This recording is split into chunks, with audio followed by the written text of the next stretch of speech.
everyone, welcome into the Flippin Hippos YouTube channel. Thank you for joining me today. I'm Star. Today is Monday, May 17th, and because it's a Monday, that means it's time for What's Sold on eBay. Just like every week, we're going to start with a walk through our Instagram photos from the week to show you our pictures of our packages we shipped out every day. This is just to give you an idea of the volume that we're doing. Then we'll head over to eBay where I have selected out the highlights of our sales from the week, all of the plush that sold, as well as some really great bread and butter brands, bolo items of clothing, and one very super exciting sale this week to show you. So let's just jump in where we're at. This is today's shipping photo, and it is absolute, utter poopola. We had 11 items shipped out today inside 10 packages. We did have one buyer on eBay that bought 2 items. And then we had, so that was a total of 8 eBay and 2 Poshmark, 1 Macari. This is possibly the beginning of the summer slowdown. Even though Keith and I aren't listing as much as we used to, we are still listing every single day about 10 to 15 items between the two of us. We're still doing our unsolds every morning and selling those similar bulk. We're doing all the best business practices. And we did drop our listings down from about 2,300 down to about 1,800. Just stuff that we're getting rid of and donating as we get ready to move in a couple months. However, in normal times, outside of summer slowdown and post-COVID and post-shutdown, if you were listing steadily 10 items every single day and you had 1,800 listed and it was mostly used clothing and plush, you had an average 0.5% sell-through rate, which is pretty good for used clothing and what most people hit. You would be selling 8 or 9 items a day. So we should have on the low end 24 for a full weekend, even as things are. And what you have here is just about 1 day's worth. So it's definitely slow. I've heard it from a lot of you in emails and messages. I've seen the posts in the Facebook group. Lots of them. Lots of people are getting concerned and wondering why things are slow. It's probably a mix of a lot of stuff going on right now. We're going to talk more about that in tomorrow night's live show, so make sure you're there at 7 p.m. Eastern Time.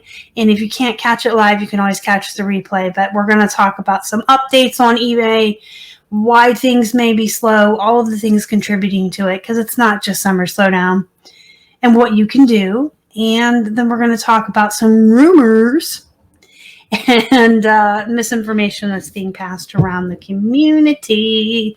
So make sure you're there again, 7 p.m. Eastern Time, right here, same bat time, same bat channel. Hope to see you there. And if I don't, you can catch the replay. Last weekend, we sold 21 items, 17 eBay, 3 Posh, 1 Macari. So that's a pretty average weekend for where we're sitting at right now. Tuesday, we had 9 packages go out. 7 of those were eBay sales. 2 were Poshmark. Wednesday, we had only 4. 3 eBay, 1 Poshmark. Thursday, 4. And Friday, 7. So you can see that things are slow all the way around. It's even affecting us. It's affecting everyone. So I wouldn't be too concerned right now. Just keep plugging away. We'll talk more about it tomorrow night and maybe in some possible videos to come this week. Let's jump in with the plush. They're my favorite. I always start with the plush. This is a gunned animal, and I've talked about gunned on here before. It is a pretty decent brand to source and flip as far as stuffed animals. This is a really cute pink poodle, and her name is Perlina. One of the things I like about gunned is they often print the animal's name right on their tush tag. Gans does this a lot too. And then if you use that as a keyword, you're making it easier for you to sell your item. If someone is specifically looking for the gunned Perlina poodle, there you go. It makes it easier for buyers to find what they're looking for. It makes it easier for them to find yours if you use it as a keyword in your title. And I think that animals with names like that are usually going to be more looked for and an easier sale than buyers just looking for a pink poodle, right? She's super cute. She was 12 inches tall. She came out of a wholesale lot, so she was about 50 cents. And I did take a best offer on her of $23.79. And she did ship first class. We put her in a very large poly bag wrapped in tissue paper off to her new forever home. Next up, we have a Lovey. You guys, if you aren't familiar with Loveys, get familiar with Loveys. These are amazing to resell. They're little squares of security blankets. They're typically 12 by 12 by 12 by 12 all the way around. Some can be smaller and some can be larger. This one's about 14 to 15 inches there. But they're little squares of security blankets, so they're not a full-sized blanket. And they'll typically have some kind of a trim and a print. And then in the middle, they'll have a little plush head. This one has arms. Sometimes it'll be a doll. Sometimes it'll be a whole body. But there's always a little plush in the middle. And these are Loveys. And they are so amazing. Even Target and like Walmart and Kmart brands, you can list at $20. If you find Loveys with licensed characters or the really good Bolo brands, they'll sell for $40 and $50. I've had them sell for $80. New with tags. They do make full-size giant ones. I did have a couple of those a couple years ago. I found at a yard sale. They were new with tags and they sold for a lot of money. This particular one is Carter's, and it is a bear with a leopard print, a pink satin. Good words to use are baby soother. Of course, you want to use Lovey. You can use security blanket, infant, things like that. This one I took a best offer of $17 on. It was 50 cents at Goodwill, and it shipped first class. Next up, we have the Dog Art Leased collection. This is the Dalmatian. He's 7 inches long, and he has a big old head. He's really cute, but he does have a giant head in comparison to his body, and I think that's the point. This came out of a wholesale lot, so he was 50 cents for our cost. And I did take a best offer on him of $12.59, and he did ship first class. And we sold another art leased this week. We only had the two. They came in two different wholesale lots, but from the same person. Hi, Greg. This one came in a lot that cost a little bit more because it had some higher end plush in it. And the average cost per animal in that lot was about 75 cents when you averaged it out. This one's a Labrador, and he sold for $15.99, $15.99. And I wanted to show you guys some of the keywords I use on labs and retrievers when I find them. I couldn't fit the word retriever in this one because the Dog Artiste collection is so long, but I usually use like Labrador, Yellow Lab, and if I would have had room, maybe Golden Retriever and things like that. Just so folks who are looking for the type of animal they want can find them. He shipped first class. Next up, we have a Disney Pixar Finding Nemo Tie Sparkle Dory. So this is a tie brand, but not all tie is bad. Not all tie is like Beanie Babies. I do like to pick up these licensed characters when I find them. I do like the tie sparkle. Tie sparkle usually is like the My Little Ponies and the Disney characters, and they just have like glittery bits on them and they sparkle. And this was 50 cents at the Goodwill. And she sold for $11.99, and she shipped first class. Then we have a Caltoy Gorilla. So Caltoy is a not often heard of brand of plush. I know Robert really likes Caltoy. It's a good bread and butter brand, and some of the Caltoys can go for a lot more money. This guy's been around for a long time. He came from the Bends. You guys know we haven't been to the Bends in like years, 4 or 5 years. So he's rather old. When I first got him home and comped him, he comped really high, and he sat around for like a year. So I recomped him and lowered his price. He did finally sell on a best offer of 8. He's so cute, though. But from the bins by weight, he probably cost us a dime, maybe 15 cents, and he shipped first class. That's it for the plush this week. So we sold 6 plush total. This is a brand that a lot of folks don't like, but I happen to be in love with. I used to find Democracy at Goodwill, and I would get it for 99 cents. Now, 2-3 years ago, I could list Democracy used for $30 and $40.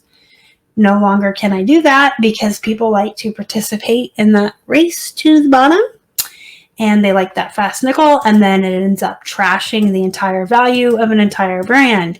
This is why I preach all the time, please don't price low and participate in that race, because it can make the value go down. I cannot get $40 for these anymore, but I used to on the regular. I start these around $30 now. These I started a little lower because, as you saw, there was like a loose thread, and the hems had a little bit of fading and distress on them. So this pair was a size 10. It's the Rebel Barely Boot. 99 cents our cost. I took a best offer of 24, and they did ship in a padded flat. Next up, I'm going to show you the multiple purchase that I talked about when I showed you the Instagram photos. We had one buyer who bought 2 things from us over the weekend. She purchased these Aeropostale khaki shorts. They're new with tags for $18.32. And then she also purchased this pair. These are brown plaid. This would be a really good example of a pair that, had they not sold and went around to where I ended them to sell similar from the unsolds, I would have been taking the background out. I've been doing that on a lot of our photos as I go through, just to make them look nicer. There's a good example right there. This pair sold for $15.71. So she paid $34.03 for 2 pairs of Bermuda length khaki and plaid Aeropostale shorts, new with tags. Together they weighed over a pound, so they did ship out in a padded flat together. This pair was 99 cents at Goodwill, and this pair came in a wholesale lot, so it was about $1.50, I believe. And I just closed out the tab I meant to show you. There it is. It's a Reebok jersey. So this came in a wholesale lot where everything averaged out to around $2.50, I believe. It has the official Reebok NFL equipment here. 2XL. That's a super good size for men's clothing. That's like their version of the plus size. This is from the Falcons, and it is Michael Vick. Regardless of how we all feel, it will sell, and it is money, and this is a business, so I do keep my emotions separate out of it. So this sold for $20.50. It did ship first class, which was surprising. We thought it was going to weigh more than a pound, but it did not. But this is one of the many, many jerseys that we got in that lot. That lot had a bunch of t-shirts in it as well, sports and like Marvel comics and DC comics related. But there were some coats in there as well, and a lot of these jerseys, one of them went for like $100. You guys saw that a couple weeks ago. Now this one probably would have been able to be listed a little bit more, but it did have this stain here on the shoulder. And we did disclose that and show it, and there was writing on the tag. So this may have been up for like $30 had it been in really good condition. I'm sure the size helped the price. Next up, we have a men's jean jacket by Wrangler. This came in a thread-up box. Usually my average cost on thread-up per item is around $1.74, give or take a little bit, depending on how much I paid for shipping or if I had free shipping code or whatever. I usually just average it out around $1.74. So this is Wrangler Hero. It is a small, so it was a hard sell. I feel like a men's Wrangler jean jacket that's large or extra large, and most brands will move within a month. This took a couple of months to get it to go. But they did pay shipping on it. This was something I dropped the price on and then added in a flat fee of $8 shipping just as an experiment to see if it would move that way, because it did take a while. Men's smalls are kind of a hard sell. So they paid $8 in shipping. I took a best offer of $20, so all in $28 for this jean jacket. Here, this jacket came out of that Wholesale Lot I was just talking about with all the jerseys and the t-shirts. So it was about $2.50. It's another 2XL. Great size for men's clothing. This is Campus Heritage. It is a Windbreaker, and it is the Pittsburgh Panthers. Sports things, this is from Pitt State. Sports things do really well, even college teams, which we have discovered that Keith and I never would have known because we're nerds. And we don't do the sports, we don't do that stuff. But we've learned a lot with this Wholesale Lot. We still have lots more to go through. It was like 2,000 pieces, but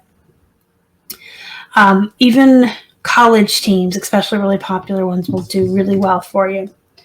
So this sold for $19.88 all in. You can see I had shipping on it. It did weigh over a pound, and it did not fit in a padded flat. So we sent it in a box, and that's what we charged for, was the calculated shipping. So all in, $19.88 for this Pitt State, Pittsburgh Panthers Windbreaker. Next up is a pair of Rowan shorts. These are new to me. Never really heard of them before. We had a red pair and we had a black pair, and they were all new with tags. They came in a Wholesale Lot. They were about $2. They're also a 2XL. And I believe the black ones have already sold, but I could be wrong about that. The black ones could still be listed. They're very similar to each other. This pair sold for $34.82 and shipped first class. So you can expect that used of these would probably sell for like $18 to $20. I would pick these up if I found them in the wild, but the fact that they were new with tags, the black ones were new as well, was a bonus. Then we have an Academics men's t-shirt. I used to love Academics. It used to be a super brand that just sold so well for us. We used to find their t-shirts and the jeans. Most of the Academics we would find would be 2XL, 3XL, 4XL. We would find them on the wild all the time, the t-shirts and the jeans, and we did really, really well with them. And then the brand just kind of tanked for a while. But this did come to us in a Wholesale Lot, so we did list it. Cost about $2.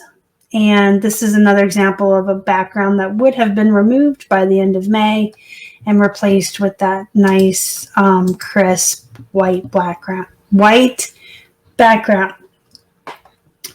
This is kind of a cool graphic too. That's what I always liked about Academics. A lot of large sizes, a lot of really great graphics. This one sold for $28.50, and it did ship first class. And then last but not least, the most exciting sale of the week, you guys can see here. This does not have the game. This is the Pokemon Fire Red Nintendo Game Boy Advance video game box and the inserts only. No game. You can imagine if you had the game. So long ago and far away in a galaxy far, far away, Keith sold a lot of his own stuff that he was done with when he was just getting started as a reseller. And one of the things that he sold in the very, very beginning were a lot of his empty Game Boy boxes. We had seen that they sell really well. Collectors will pay a lot of money for empty boxes. So some of the ones, longtime viewers, you may remember this. It was a whole bunch of them. He had stacks of them. And we had a lot of empty boxes, and we had some with inserts. Most of them sold between $20 to $50 on the most, like on the high end. And we did really well with them. They all sold within a day or two of being listed. I remember one guy messaged us and wanted more than one, and we worked with him on shipping. But this particular one, for whatever reason, was not included in that first round. And then we found it like a year or two later, and set it aside. And Keith's like, I'll list it. You know, we're thinking 20, maybe $50 at the most, just like all those other empty boxes. So it got set aside, and then we found it again, and then it got set aside. And I'm sure you guys know exactly what I'm talking about. We all have those pieces of inventory that we'll look at, we'll see it, we'll move it, we lose it, we find it again, we look at it, we're like, nah, I don't really feel like it. You move it, you lose it. And it can go on for years, which did with this. And it just kind of kept getting pushed aside because we didn't really think it was going to be worth that much money. Well, now that we're packing up our house and getting rid of a bunch of stuff that we don't want anymore and donating it, this appeared again, showed up again, and we have a pile of stuff that we have to get listed before we leave. So Keith looked it up and saw what it sold for. So exciting. I believe it was last Wednesday. He looked it up in the morning, listed it in the afternoon, and it sold that evening for $124.99. I wanted to share this with you because it's super exciting. It's a really great sale for us this week. But also, there's 2 lessons in this. Number 1, don't just assume because all of your other X or Ys sold for a certain amount that they're all going to be that way. We should have comped this one a long time ago and seen it was worth, almost 3 times as much as like the high-end ones we had before. And the other lesson is stop looking at stuff and just setting it aside and ignoring it and brushing it off and losing it and finding it and just doing that whole terrible cycle over and over again because you don't know what you're moving around. You could be moving around poop, and if that's the case, you need to donate it and get it out of your house or your workspace. But the second thing is you could be moving around a lot of money and you're just ignoring it. And I don't think that any of us would take $125 cash and just start throwing it around the room every time we found it. I don't want it. Throw it in the corner. Oh, it got lost. Oh, I found it again. Throw it in the corner. I don't want it. So yeah, I wanted to share this with you just to impress that upon you, that just because you have a ton of stuff that's all similar to each other, make sure you comp each one and don't just keep avoiding stuff. Those are the I don't want-us. And the I don't want-us need to be gone through because they either need to be listed or given away and out of your face. So this was a nice find for us. Super excited. $124.99. It did ship first class. We put it in a box, of course, because things like this collectors are very, very picky about. In fact, this could have sold for $150, but ours had a little tear, a little bit of a flaw on the side. You can see it there, and we just closed it down here at the box just somewhere, and there's a small tear. Pristine condition, this would have been like $150. So guys, go dig through your I don't want-us. Stop setting them aside. See what you've got. Things are slow right now. Sales are slow. We all have a little bit of extra time on our hands. So get through those death piles. Get through those I don't want to piles. And go be productive. Go make some money. Hey guys, don't forget to comment down below. I want to hear from you how your sales are doing. And if you had anything exciting sale this week, as always. And hit the thumbs up before you leave. Subscribe if you haven't already. There's a little bell you can hit to be notified every time I put out new content. And don't forget to join our Facebook group. It's called Flippin' Hippos Reseller Pod. There's a link down below to join. It's free. It's an amazing group. It's a great group of really great people from the reselling community. And again, go be productive, guys. Utilize any spare time you have right now from slow sales to be productive. If you didn't catch last week's live show, that's what it was about. All the things that we can do to be productive and keep busy while sales are slow. I'll have that pop up in the corner for you. And if you haven't watched it, if you weren't at the live show or haven't seen the replay yet, go ahead and watch that. It's full of some really good ideas for all of us. Until next time, guys, I will see you tomorrow night. And thank you so much for watching today. I appreciate it. Y'all are the best. Bye.